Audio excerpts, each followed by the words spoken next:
Good evening. This is Raven Dana at Walking Between the Worlds, and thank you for tuning in. This is class number 4, the final class in this series, The Gifts Beyond Fear. I think that tonight we're going to take it in a different direction for this final class. We've looked at all different ways to look at fear and to shift our perspective a little bit and to find ways to be a little more curious than afraid. But for this class, we're going to talk about, prevention. We're going to talk a little bit about what you can do to create an atmosphere, an environment in which unwanted energies are not welcome, an environment mentally and emotionally in which undesirable attachments won't stick around, and a couple of methods for clearing away energy from old attachments that you may have that may come up from time to time, depending on your state of mind. So we're just going to call this class Psychic Hygiene, okay? Which basically means we're going to take a look at what our mental state has to do with the experiences that we have, and how scary an experience might be, because our mental state absolutely plays a role. If you can think of thoughts and emotions as channels on the radio, right? You can listen to the classical station, you can listen to the country station, you can listen to the pop station, and it's very different frequencies and very different kinds of rhythms and emotions that are on each channel. Well, when we hold certain thoughts and we have certain emotions that rise, that also produces a certain code, a frequency, a channel, which resonates or invites similar and like type energies in. So, and not that I'm saying it's your fault that you have something show up when you're depressed or anxious or angry or scared. I'm not saying that. What I am saying though, is to pay attention to what thoughts and emotions you feed with your attention. Because the longer you sit in a state that's chaotic, the more of an open invitation there is. In other words, your borders can be breached.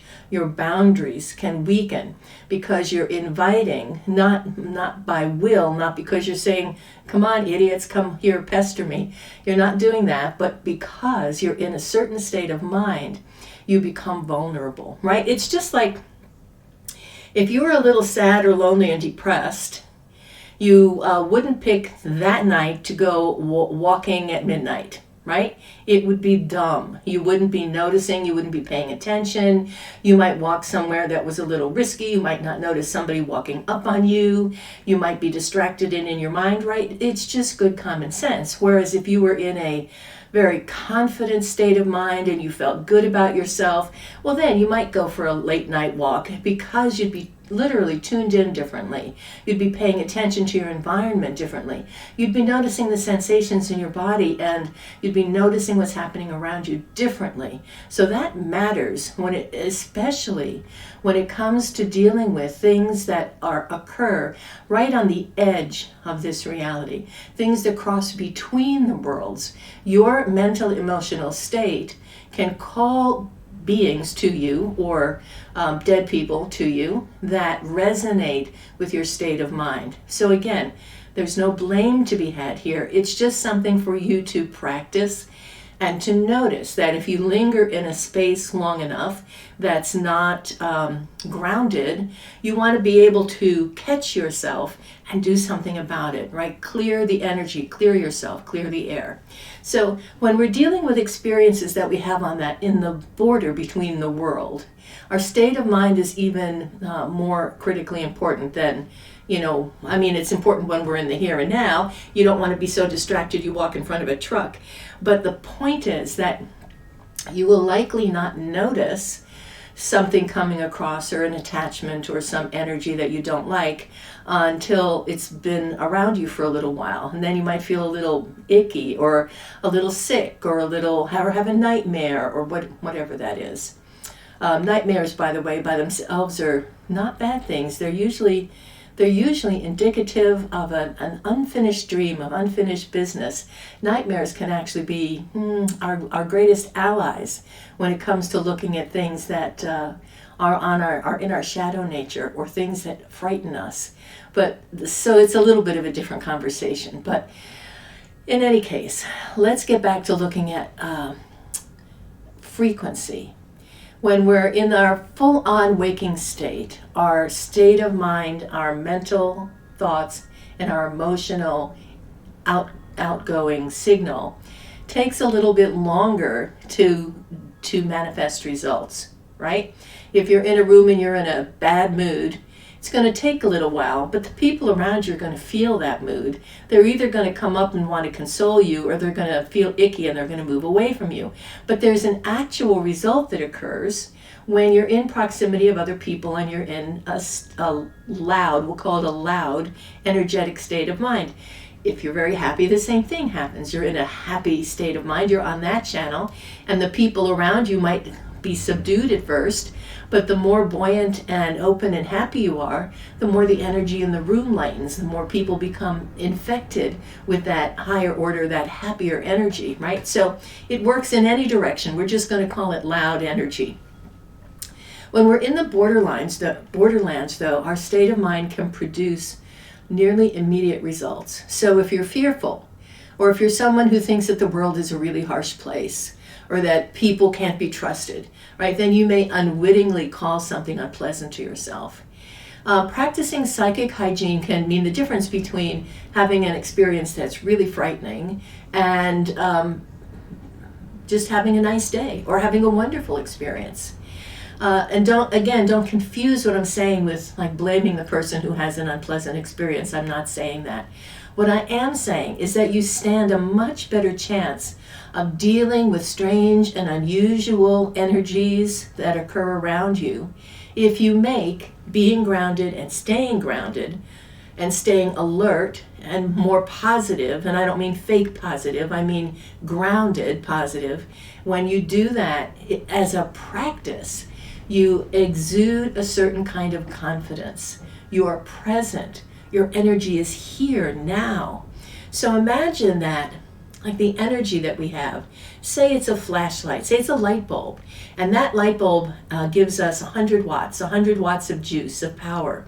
Well, if 50 watts, if part of that awareness or attention is on the past, thinking about things that happened, things that should have been different, things that you didn't like, things that you resent, and maybe another 30 part of that 100 watts is off in the future, thinking about what's going to happen next, what do I need to do, or worrying about what bills are going to be paid. That means right in the here and now, out of those 100 watts, you've got more than half of that light force, of that awareness and energy going into the past and the future. Which means that whatever is in the here and now, you're left with about a 20-watt light bulb to be aware of, right? So, again, it's like that old joke, why am I looking for my keys under the street light when I lost them in the living room? Well, the answer is because this is where the light is. Okay. So the problem with this, obviously, is if you're distracted, if you're in your mind, if you're off in some space about how awful the world is, or how whatever your deal is after you watch the news, that deal. If you're off in your head, you're not as attentive to what's going on in your body and in your surroundings, all right? So that being and staying grounded is important. Have you ever watched a child that tries to run from their own shadow? Like at first they're kind of a little child, right, that doesn't know what their shadow is. At first they're kind of intrigued and amused, like this thing is following them, and they're kind of playing with it or waving to it. Some kids, though, can get freaked out, and they try to get away from it. And they can't get away from it. And this dark thing is following them, and they get scared, right? So your state of mind, your awareness, your ability to notice that your shadow is your shadow can sometimes make all the difference in the world between being intrigued and being terrified. Okay? Interesting concept, right? Because state of mind is everything. So, energetically speaking also, When relationships go wrong, when we have attachments or dysfunctions with other people, and there's a lot of emotional debris or chaotic energy around, we can start to feel drained, dull, confused, depressed, dark, and sometimes even long after the relationship is over, we go through periods where that stuff kind of gets stirred back up, where things get re-triggered, or where those people, we haven't really disconnected from them entirely, or we haven't really gotten over whatever happened. So there's that lingering energy. So if you have any of those things going on, again, psychic hygiene, it's good common sense. You wouldn't leave dirty laundry in a hamper, until it rotted away. You would either throw it out or launder it, right? So it's the same with this, we'll call it dirty energy, unfinished business, old sticky stuff. And there's a method of dealing with it where you want to actually break the ties that have connected you dysfunctionally to other people. Now, you may not have somebody in mind. You may not think that you have a former relationship where there's still dysfunctional ties or old energetic connections, and yet they might be there. So just as a matter of, again, hygiene, psychic hygiene, it's a good practice to occasionally check yourself.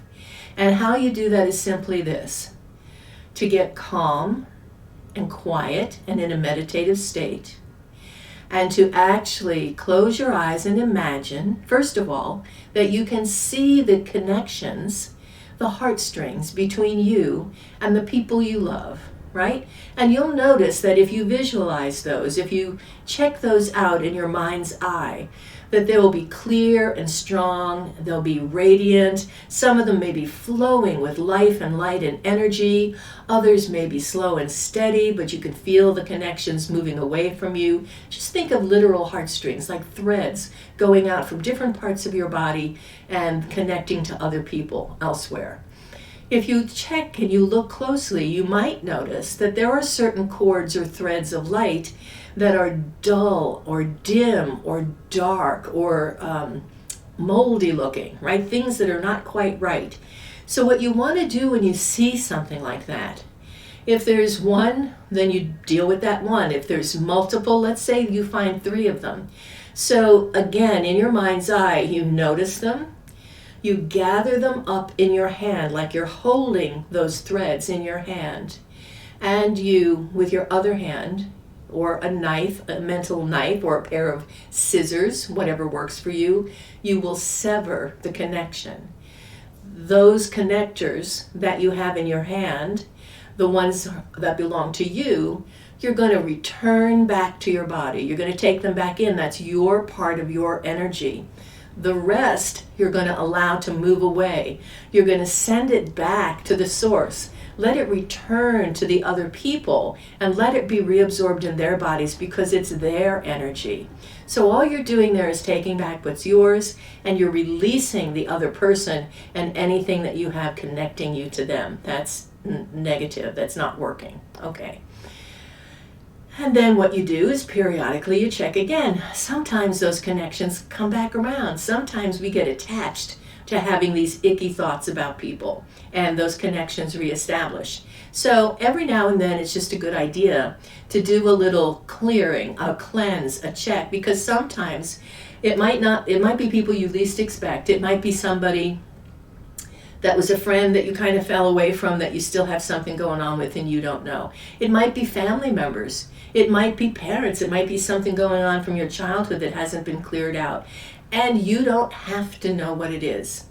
You may not know. You may not know who's on the other end of some of those strands. That's okay. The important thing is to notice that they're unhealthy. Sever the tie, return your energy to you, and send the other energy on its way with kindness back to the other person so they can take it back in. And that will help you keep your awareness clear, keep your feeling grounded and confident, and keep you on the right channel so that less things in your environment can trigger you to feel distracted or chaotic, okay? It's just a good practice.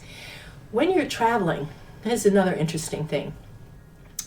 Have you ever encountered a place where not only you felt icky, but maybe you had a dream that creeped you out, or maybe you felt something that happened in that space, that's another thing that you can have show up if you're a sensitive person.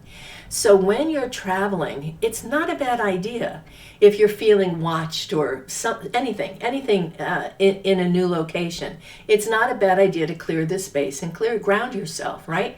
You can ground yourself in any number of ways. Literally go outside, stand on the ground. Breathe in, call in the energy from above. Breathe in again, call up the energy from the earth. Feel it spiraling in your body. Feel it surround you so that you are literally cocooned in light, and clear everything out of your psycho-emotional mental fields. Now, if you're inside a new space, suppose you're in a hotel or in a bed and breakfast, and you're thinking about what might have happened in that room, clear the room.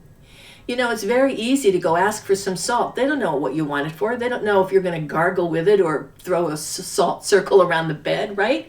It's simple enough. You can wash yourself with the salt if you want to. You can toss a handful under the mattress to clear the mattress, right? Open a window and beat the mattress if you want a few times, saying anything that's here that's not mine, not meant for me, stay away, steer clear, don't want it, don't need it. If there's any kind of lingering energy in the place, you know, like an emotional hangover, if anything bad happened there or anything highly emotional happened there, same thing. You can create that barrier that protects you from receiving the information or the upset of those leftovers, because they're not yours and you don't want them. And again, if you're very sensitive, you can not only pick up on that stuff, but it can make you feel a little icky or disoriented or, you know, like that. Psychic hygiene. Practice it. It's a great tool to have in your toolbox, especially if you're sensitive. Because if you tune into the channel of old residual energy, you're likely to really pick it up in a way that it becomes disruptive or disorienting. And you don't need it, right? You can just let it go right on by. The imprint of old emotions and the replay of events happens around us all the time. And that doesn't mean that you have to tune into that channel and be part of that drama. You don't have to witness that drama. You can let it go. You can step aside. You don't have to stand in front of the train, okay? So you can clear yourself, use salt, use your imagination, and really your imagination is a great ally here. You can call on, you can imagine a giant cosmic vacuum cleaner sucking up the energetic debris out of the room or off the bed, you know, where you're staying. You can imagine anything that works for you. You can imagine a dragon standing guard at the door. You can imagine call up a magnificent lion and have it sleeping next to you in the bed as a guardian. So whatever makes sense to you, they're all things that you can do that have an impact on your experiences with whatever is in the between spaces, okay? Make it grand, you know, make it funny, make it suit you. In fact, sometimes in the middle of the night, if you wake and there's something you can't put your finger on but you don't like it, sometimes one of the best things to do is to get up and put something funny on the television. Changes your state of mind, makes you laugh, fills you with joy, brings your energy up, alters your perspective on things. So even something as simple as that will definitely help, all right? And, you know, don't forget to call on your allies. You know, there are always helpers available to us if we ask for that help, you know. And I think part of the problem is we think, I need to be able to do this, or we don't even think that we can ask for help, but you can. Allies, ancestors, power animals, whatever works for you. Whatever works for you is going to make a difference in your state of mind and your emotional state, and therefore have an impact on your experience. Okay. So now what if it's not? What if you have a dead person hanging around the room, or an entity of some sort, right? And I'm not saying necessarily that it's negative or that it's harmful to you, but maybe you just don't want to be bothered. You don't want to interact with it. You know, you don't have to interact. Just like you don't have to talk to every person that you pass on the street. You don't have to interact with everything that comes to you in the between space, or everything that you are sensitive to in the between space.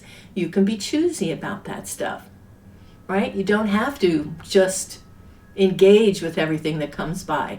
So if you're having that sense, if there's something in your environment or in the space you're in or in a hotel room or in a house you're in that you don't like, you can do these 3 things. First thing you do is clear yourself. And even if that means you can't get outside, you can clear yourself by using your breath, by breathing yourself, breathing that energy down from above, breathing it up from below, and then having it radiate out of your body, creating a sphere. And you are in the center of that sphere, and only those energies that are helpful and good and what you want, only those that belong to you can come in. You can move through them, you can get out, your energy can go out, but only that which matches your highest good can come in. So you can establish that nobody has to know you're doing it. You're just sitting in the room breathing, right? You can also set up a boundary. And simply put, you can actually say, get out, stay away from me, not interested. If you want to give me a message, I'm not a willing receiver at this moment. You can do that. It's okay to do that. I mean, if you want to be helpful, you can. You can say, if you have a message and there's something I can do to help you, tell me now, I'm going to meditate, and take yourself into a meditation so that you're not woken up in the middle of the night with something. You can also do that. But there's no obligation for that. And you can also ask for help, right? Call on your guides, ancestors, higher self, the brightness of the light, power animals, again, whatever works for you. But those 3 things, clear yourself, set a boundary, and ask for help. And in the category of setting boundaries, if there's something really bothersome, you can also use salt and put a circle around the bed once you've cleared it. You don't want to put a circle around it and then keep whatever's in there, and then you lay down and it's in your space. So clear the damn bed and then put the circle of salt around it, and make sure you clear yourself as well. But I'm also giving you these tips and hints that you can do on the fly without any equipment, just with your breath and your mental attention. And you can also throw in an affirmation. You can throw in a statement that works for you, that makes you change your mindset, a statement that helps you feel grounded or helps you feel powerful, whatever that may be. I am the green earth, and I am the blue sky, and you cannot touch me, right? Or my allies are powerful, and I am fully protected. That's one of the reasons why I really like to use the statement that Robert Moss talks about, that is in his books, and he uses in all his classes when we talk to the gatekeeper, right? The gatekeeper between the worlds, when we say, may my gates and doors and paths be open, and my gates and doors be paths between the worlds, and may they be closed to any who would harm me or those I love. It's simple, it's quick, and it's thorough. You're saying it all. May my doors and gates and paths all be open in my life. May my doors and gates and paths between the worlds be open, and may they be closed to any who would harm me or those I love, so be it. So, in all of the different things that we've looked at in the past month, the past 4 weeks, I think that this piece is the one that you can take and practice the most. There are plenty of other things that we went over, and plenty of other interesting experiences and strange encounters and reports and ways to look at things, and that's great. And I really understand that people want sometimes to have those experiences. I do also want you to remember that you don't have to have, you don't need to have those kinds of experiences. And what I mean by that is, if you don't have them, that's okay too. And if you do have them, that's okay too. And you don't need to call them in or invite them for a sense of adventure, because you don't know what you're getting, right? It's like having an open house, but you don't know who you're inviting. So you want to, right? It's that. So if you are going to keep your energy, you keep practicing psychic hygiene, then what you're doing is you're creating a screening system, right? It's like when you have the spam filter on your email, or you have the spam catcher on your phone, and somebody calls you that's just going to be a pain in your ass, or somebody calls you that's trying to steal your credit card history, right? That stuff's going to get screened out. So when you practice psychic hygiene, and you practice it regularly, which is the trick, not just practicing it occasionally when you might be a little scared, but regularly attending to your thoughts and emotions, regularly grounding and clearing yourself, and learning how to return your state of mind from a state of mind that's chaotic, or feeling desperate, or feeling depressed, or feeling sad, to be able to call yourself back to being grounded and feeling safe and feeling stable in the moment. That's important, because you practice that over time, and you won't have to worry about having scary things happen, because you're going to automatically, unconsciously screen them out. And you will also automatically start to build a defense system and a system of allies that will help you keep things out that you don't want in your energy, in your life, in your awareness. Okay? Make sense? Okay, good. I know I talked really fast today. I'm sorry. My New York is coming out today. I think I had too much coffee during the day. In any case, I hope you enjoyed our 4-week series. I really enjoy going through this material with you, and I appreciate you very much for tuning in. Now we'll do a meditation. We'll just do something that will, again, just reinforce state of mind for you and give you a little something lovely to take with you at the end of class. So get yourself in a position with your back supported where you can be comfortable for about 12 to 15 minutes. And gently, as you relax your body, bring your attention to your breath. Allow yourself to take slow, deep breaths. Relax. Close your eyes. And feel the sensations of breathing. Breathing in, you rise up on that inhale.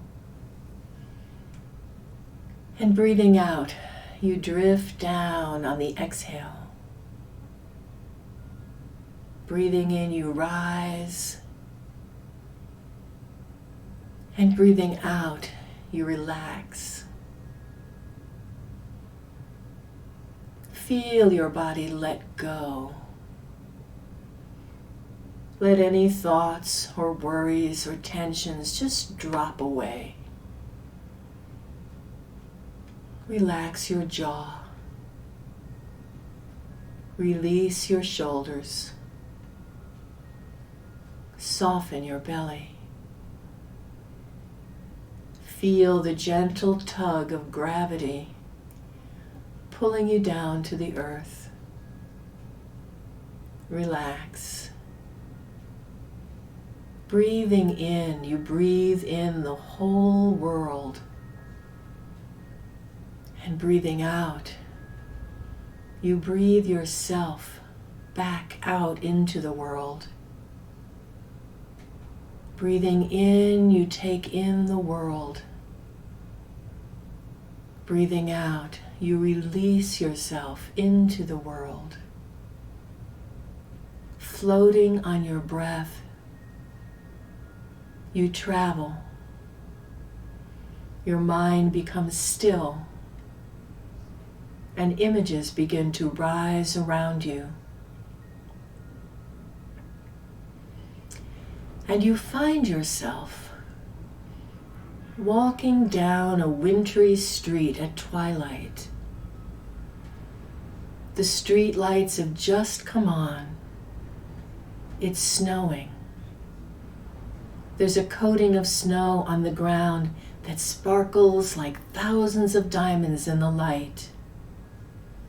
And the snow that's falling, tiny little flakes, floating to the ground, again swirling and dancing in the light like millions of diamonds. It's ethereal and beautiful to watch. You walk down the street and you can hear the crunch of your feet on the new fallen snow. You can hear the wind. You can hear the trees swaying in the wind.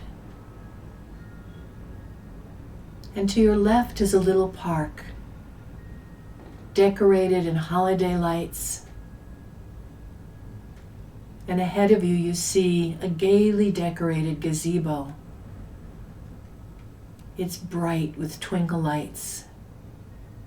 There's a big wreath. There's holly going all the way around. And just beyond the gazebo is a tree that as you step up into the gazebo to have a seat out of the wind and snow, that tree lights up.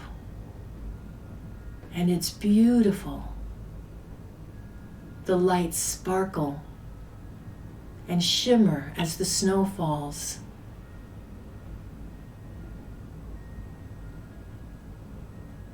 What a beautiful scene it is. Peaceful. You can see your breath. On the bench of the gazebo beside you, you notice something. It's a red box, wrapped and tied with a red bow.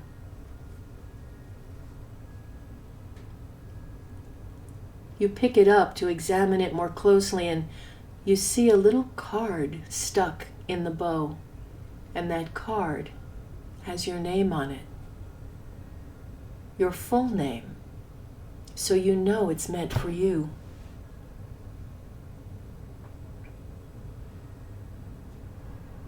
And you slip the ribbon off to the side. You pop the lid off that box gently. And inside, you find something wonderful. It reminds you of a wonderful time, perhaps from your childhood, perhaps from a vacation, a special time in your life, or a special place you went. When you pull that object out of the box, you can feel that energy of light, of joy, just move right through your body. You feel light and free and happy.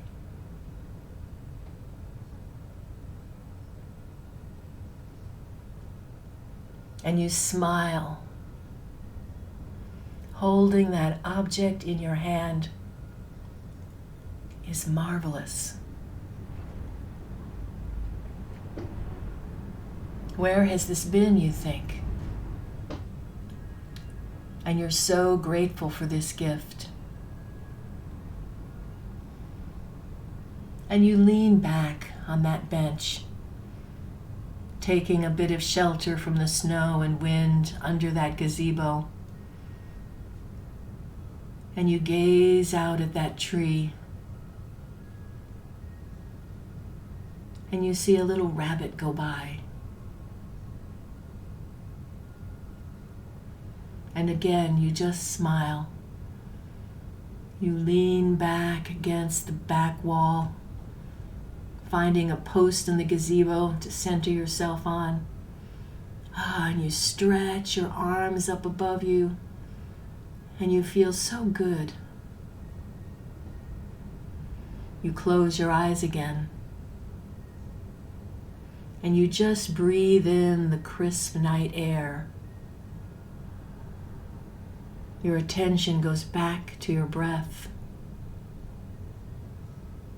and to the little box with the sacred object that you're now holding on your lap.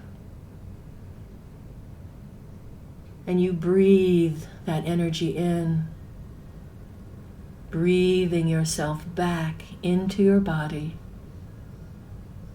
into the moment, into the room in which you rest.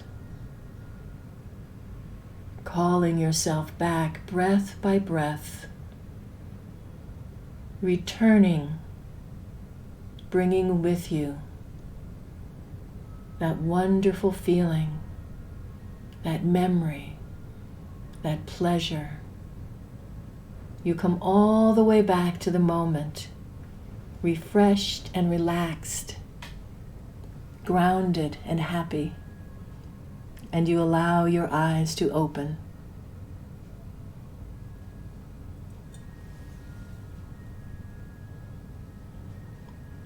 Okay.